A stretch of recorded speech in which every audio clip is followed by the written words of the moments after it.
First question I wanted to ask you is, what are you doing in France? Every artist has destiny, let's say, and I feel my destiny was somehow to be here. Actually speaking, when I came here, I didn't think I would become a dancer. So when I came here, I came here on a scholarship for studies in French. And when I arrived here, I saw that French are very curious about art. They're open to lots of different forms of art. What I felt is every time I saw Indian artists, especially Indian dancers performing here, I felt they were missing the voice. They were not able to communicate to the public because the language became a barrier.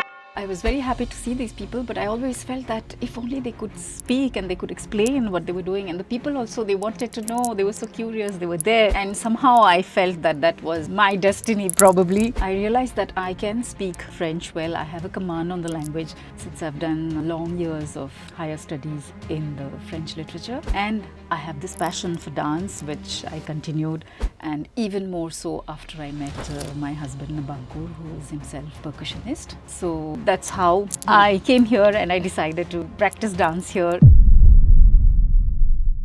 Hello everyone, I'm Reena Augustine from Community Impact, and I have the pleasure of having this gorgeous, beautiful women from India. I must say, Bengali women are really the most beautiful in the whole country. I have dancers, choreographers, you name it, and she can do it. I had the pleasure to witness her dance live just 3 days back. Maitreyee Mahatma is right here with me. Hi Maitreyee. Hello Reena. Maitreyee, you're looking so beautiful. Thank you. Wow. I return the compliment to you. Thank you. Every woman in sari, no matter what, Yes. they look so gorgeous and Exactly. beautiful. You know, the first question I wanted to ask you is, Yes. what are you doing in France? You are here for the last, I don't know how many years you mentioned. What are you doing here? Let's start there. Well, I think every artist has a destiny, let's say, and I feel my destiny was somehow to be here. Because actually speaking, when I came here, I didn't think I would become a dancer, because as you know, in India, just to say I'm an artist or I'm going to be an artist is not so, it's not so easy to accept, either in the family, in the socially, and also for yourself. You know, you think They'll say, about "Khana kya?" how am I Yeah. going to survive and will I be able to do everything. So when I came here, actually I came here on a scholarship for studies in French. I was doing my doctorate from Jawaharlal Nehru University in Delhi, and I asked for a scholarship to finish my doctorate because we didn't have enough documentation back, at least then, in the 2000, that was the year Okay. 2000. So I was lucky to get this scholarship and arrive here. And when I arrived here, I saw that there are a lot of, the French are very curious about art. They're open to lots of different forms of art, and they themselves have, of course, a very rich culture of and history of art. And but what I felt is every time I saw Indian artists, especially Indian dancers performing here, I felt they were missing the voice. They were not able to communicate to the public because the language became a barrier. So despite the fact that they were wonderful dancers, and I actually enjoyed myself thoroughly in Paris, watching a lot of concerts at Hotel de Ville or even at the Mandapa Hall, different places in Paris. Paris is just, culture is everywhere. So I was very happy to see these people, but I always felt that if only they could speak and they could explain what they were doing, and the people also, they wanted to know, they were so curious, they were there, and somehow I felt that that was my destiny probably, because I realized that I can speak French well. I have a command on the language since I've done long years of higher studies in the French literature. And I have this passion for dance which I continued, and even more so after I met my husband Nabankur, who is himself a percussionist. He plays the tablas. So that's how You came here. I came here and I decided to practice dance here, to be able to be the voice also of these dancers who were here and not able to convey. So today whenever I perform, I try and, bring forward that meaning and that sense behind, not just, I don't want my spectator to be just there giving taliyan, you know, Applauding, yeah, applauding, ji, bilkul. and just saying, oh, how exotic. I don't want that. I want an intelligent audience who understands what is happening on stage, and that they give the applause because they understand what we are doing. That's true. The other day when I saw the performance and I saw the anchor explaining what you were doing, it is so important that you perform. But you must remember, you are in a place where people do not understand. You need to learn the language, you need to explain them what is your next performance, and when you're performing, why you're performing. Right. What is the expression? I remember you telling me, when you do this, they should understand, why am I doing this? What is this ada? Yes. Right? Exactly. So, let's go back when you said French literature. Why did you choose French literature? Well, the journey goes, I will rewind in my life. And I come from a family, Bengali family. My grandfather was, let's say, at the first seed in this journey, probably. His name was Mr. Maitreyee Mahatma. And he was always like pushed by a spiritual urge, you know, let's say. So all his children, that is my father and my aunts, they all studied in the Tagore's, you know, Shantiniketan. Okay. And after that, he came to hear of Sri Aurobindo, who had an ashram in Pondicherry by then. And the second half of their studies, they all completed their studies. So my father included. They were all studying in the Pondicherry ashram, and as they studied there, they wanted me and my sister to pursue our studies there, because I think there's an accent not only on education but on a very complete and integral. There's a very integral sense of education in Pondicherry, through sports, through music, through arts. I mean, education is not only maths and physics.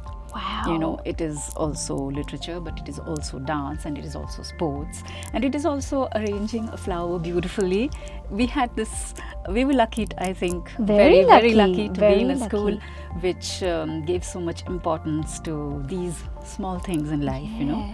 And so that's how my journey started with French, because Pondicherry this Pondicherry ashram being founded by Sri Aurobindo and the mother, who was French herself. Okay. So in our schooling, we had two languages. It was like French and English medium.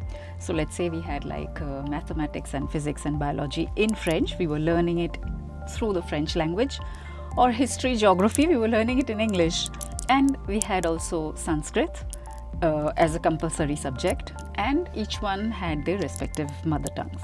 So that was my first connection with French. And there are a lot of, the mother has written a lot of books which are in French. So through all these mediums, I was very much attached to French. So that passion remained, and I continued later on. I thought I would be teaching French. So I went to Delhi for MA and MPhil, and I enrolled for PhD, and I cleared the UGC.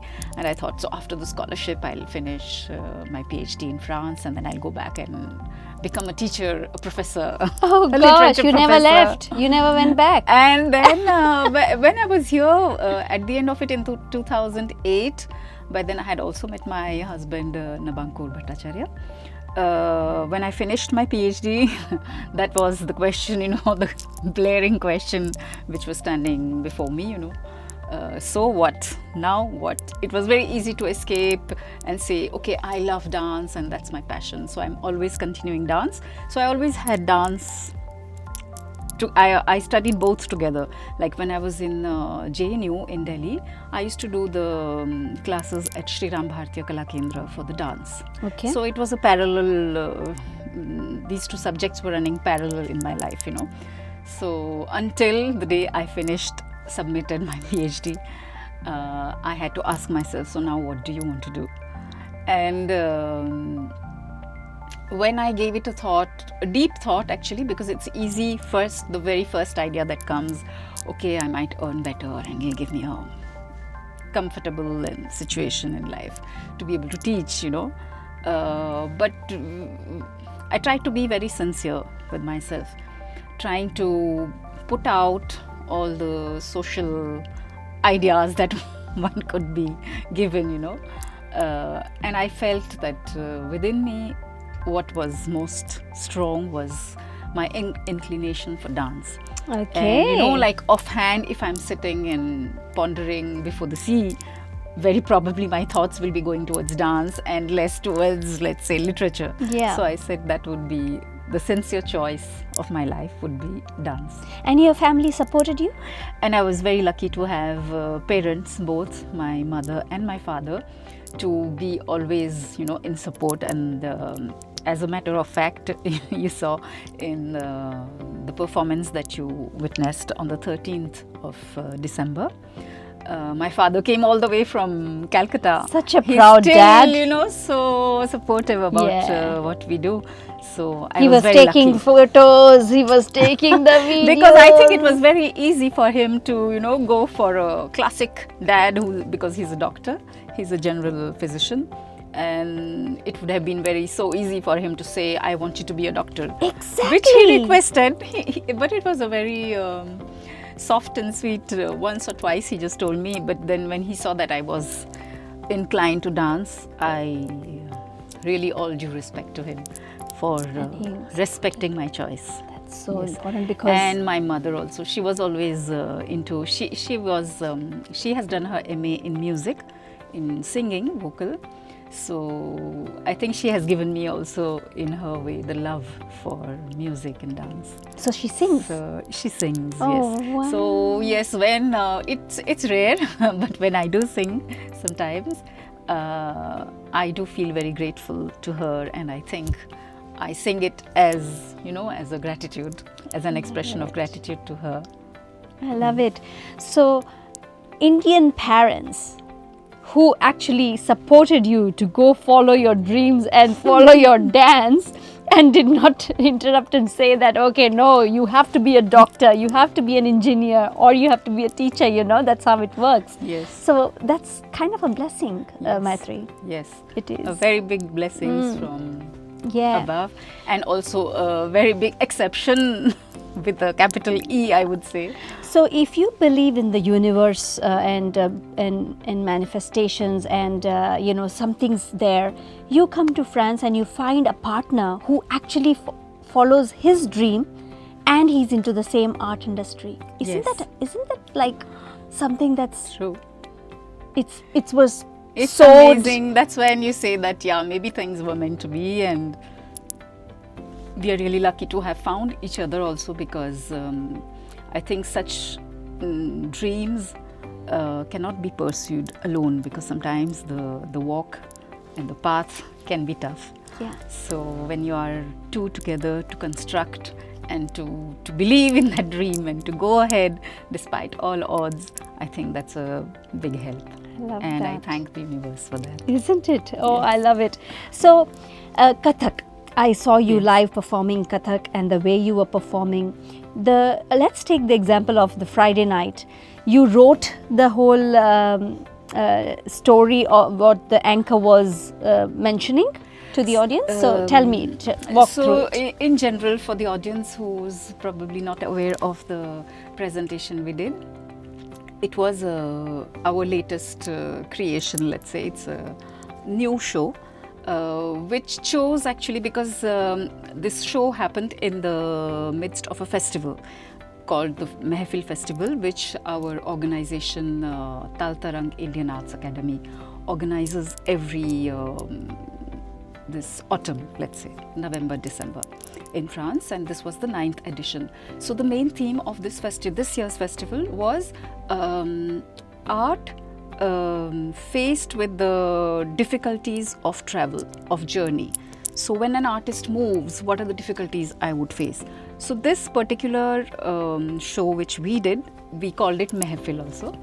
And we called it Mehfil because it was looking into, it was like we put the looking glass into one particular period of the history of Kathak, which is the period of the Mughals, when the Mughals came. We all know that Kathak has been existing from a long time before the arrival of the Mughals, of course, that it was born in the temples, that the Kathakars were recounting their first, let's say, vocation in a way was to recount the stories of the Hindu gods and the goddesses and the kings. And so it was something very narrative and very spiritually oriented.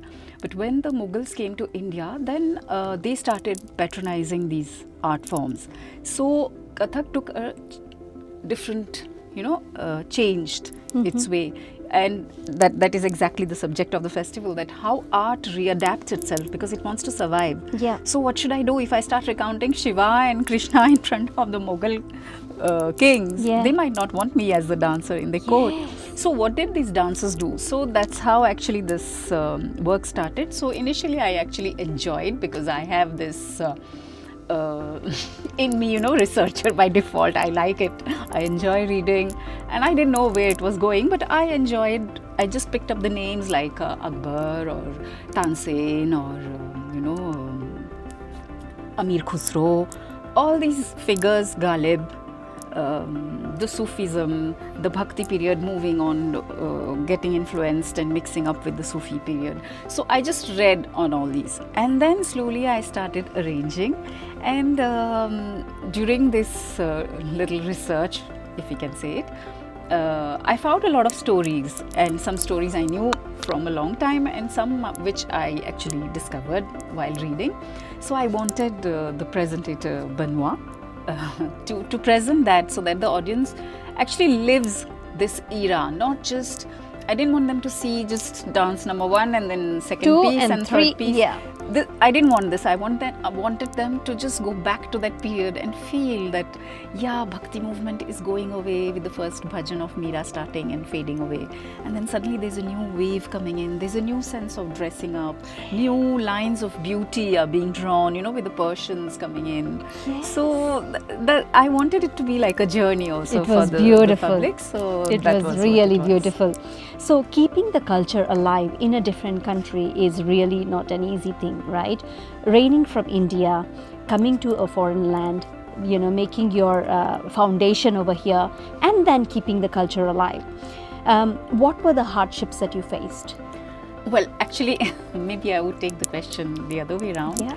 And I would say that I think we were so lucky to have wonderful mentors, wonderful gurus like Pandit Birju Maharaj Ji, Srimati Shashwati Sen, Pandit Ashim Bandhu Bhattacharya. These people, they actually gave us so much love for dance, and they helped us see so much of beauty in this world of dance, that I think that acted like a cloak, of protection. Yeah.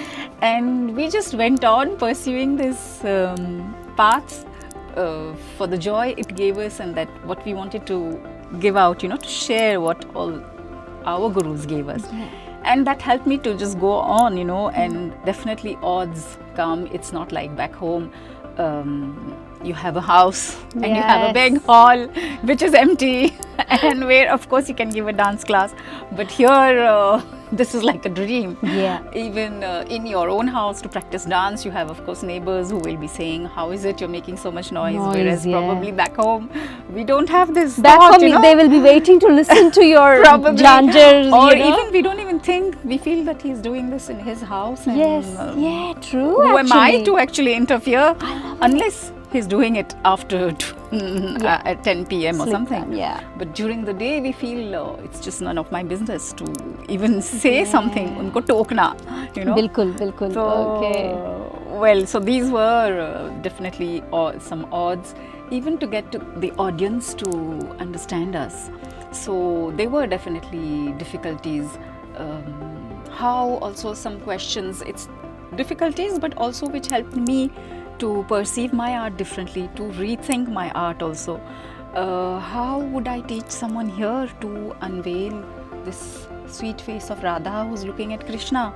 She has to understand that cultural feeling, who was Radha, who was Krishna, what is her feeling, how does she attract, how does the Indian woman attract a man or feel shy before her beloved? Not, not like here, the gestures are so different. Different. Oh my I gosh, you're so wouldn't right. go for something like that. Yes, Like this. that's right. I would go more, the what is it? Oh my So, God, the it's nice to- adaye. yeah, Oh, exactly. I love it. Oh But God. yes, on the other hand, we have people also who said, why don't you give classes on just how to sit and be feminine and Yeah, it's stuff true. like that also. I need to learn that. I think there's a lot to do. Do you have a class on that? Well, I think the Indian tradition has loads of that. Or in Indian tradition of dance. So yes, of course, if you're in Wow. any Indian dance class, you would Yeah. get that. Tell me about your classes. In a week, what's your how many classes do you take, and where, if somebody wants to come to your class, how can they apply? So, Taal Tarang Indian Arts Academy proposes, we are an association based in Marseille since 2012. So, yeah, that's like almost 12 years now. And we give classes in the premier arrondissement, for those who know Marseille. So, in the few centers, municipal centers of the mairie, which is held by the mairie. So, I do it in 12 Boulevard du Gommier on Tuesdays and Thursdays. So, Tuesday we have two classes. The first one is 5:30 to 6:30 for the children, from 6:30 to 8:30 for the advanced students who've been learning with me now for almost like 10 years, I think. Oh, wow. So I'm very happy and I'm very proud of these students, and I'm very proud of myself also. You have to be. They have gone so long, and that we have been able to give Continued. them that love for dance, and I think that in itself. So would if be I an have to achievement for join, me. I have to join the children? No. Oh, okay. And we have also Beginner, because I'm a so beginner. Wednesdays we have a intermediary class. Okay. And Thursdays we have a beginners class. Beginners, okay. Beginners, adults. Oh, and what time is So that? That is 6:30 to 6 o'clock to 7:30. I like that. Okay. You So will be seeing anyone who me. wants to start. I'm the one who's going to you be are there. welcome. So, Maitreyee, if you want to tell 3 things to our audience to keep going, what advice would you give? Well, I think the first thing I would like to say is stick to your roots, especially when you are abroad. I think there's a lot of temptation, and one enjoys also just breathing in that fresh air of Frenchness, let's say. Yeah. So which is also beautiful, which I myself love a lot also. But I think what makes you as an Indian is your culture. Yeah. So definitely take inspiration from everything else, but don't lose that root of yours, which is running through this whole tree.